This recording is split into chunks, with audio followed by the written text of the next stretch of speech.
Ça parle d'humanité, ça parle d'amour, ça parle de plein de trucs, c'est merveilleux. Le bonheur, c'est de continuer à désirer ce que l'on a déjà. Mais vous ne vous êtes jamais eu.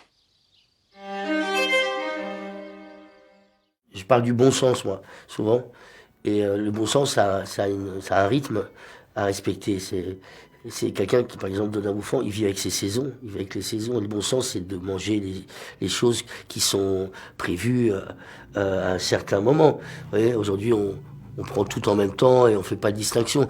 Donc, il est, je crois, ce type, il est heureux comme personne d'autre peut être heureux. Il a ses amis, il a la femme qu'il aime, il vit dans un environnement en autarcie avec le monde. Finalement, il n'y a jamais de perturbation. Il vit avec le temps, les saisons, le ciel, voilà, la nature en fait, qui est toujours présente. Et puis les aliments qu'il va chercher dans son potager pour créer des recettes, créer des plats pour épater la femme qu'il aime, pour la surprendre, pour ses amis.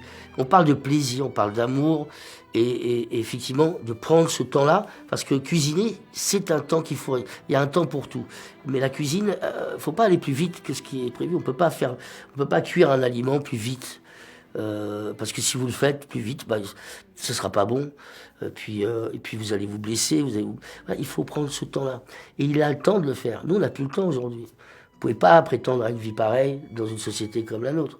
Je relève le paré d'émerveiller le prince avec un pot-au-feu de ma composition, avec votre aide. C'est un peu risqué et audacieux. J'ai découvert que son père était conteur. Et c'est un formidable conteur aussi, ce réalisateur. Et d'ailleurs, il m'a d'abord raconté son film, il me l'a conté avant que je la lise, cette histoire. Et il a voulu suivre, d'être en temps réel, en fait.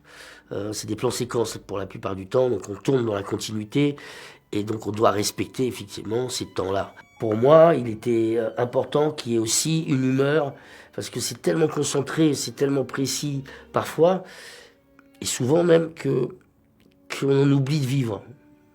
Parce que c'est la concentration, l'engagement, quand vous êtes dans une création, c'est important aussi de rester connecté avec ce qui vous entoure. Si vous êtes uniquement sur un microscope comme ça limite l'expérience à vous-même. Et moi, j'aime ce travail collectif, j'aime ce travail d'ensemble.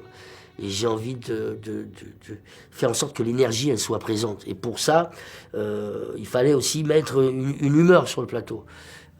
Et comme je suis très attentif à tout ce qui constitue une équipe, parce que c'est ça, c'est collectif, et aussi le regard du metteur en scène, il fallait arriver et mettre comme ça, aussi dans cette concentration, cette rigueur, aussi un peu de liberté, quoi. Et un peu d'humeur, quoi. Un peu de bonne humeur, un peu de plaisir, et surtout, et d'être heureux à ce qu'on fait. Le Napoléon de la gastronomie, le prince, le roi. Du persil. Il y a aussi du paprika, et on ajoute de la gelée de groseille. C'est très bon ce qu'on a fait. Et tout ça me donne l'impression d'un brouillon, d'une esquisse. Mais il y a eu une prise, la première, qui était indécente. Où j'ai dit à Tralanoum, j'ai dit, c'est trop là. Et pourtant, je vous jure que c'était sincère. Hein.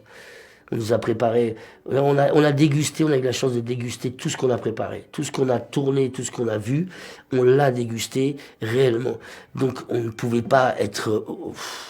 Il n'y avait pas de mensonge, il n'y avait rien à forcer, il n'y avait rien à jouer, il y avait juste à ressentir, parce que c'est ça, on voit que c'est un film où on a tous nos sens en action. Hein. Il y a l'odeur, il y a l'écoute, c'est l'écoute de la cuisson, il y a l'odeur, il y a les... Tout est merveilleux en fait. Cette scène, c'était des petites cailles parce que les ortolans, on n'en trouve plus. Et puis, je pense que ça m'aurait gêné d'en manger ou on n'en aurait pas eu. On a dégusté ces petites cailles et c'était merveilleux parce que, voilà, la réalité dépasse la fiction. Donc il a fallu redescendre un peu quand même sur la dégustation. Nous sommes à l'automne de notre vie. Parlez pour vous, je me sens en plein été. Je vous le demande encore, Eugénie. Marions-nous. Nous passons plus de temps ensemble que bien des époux, à étudier des recettes, à les faire. Ne sommes-nous pas bien ainsi? Je relève le paré d'émerveiller le prince avec un pot-au-feu de ma composition, avec votre aide. C'est un peu risqué et audacieux.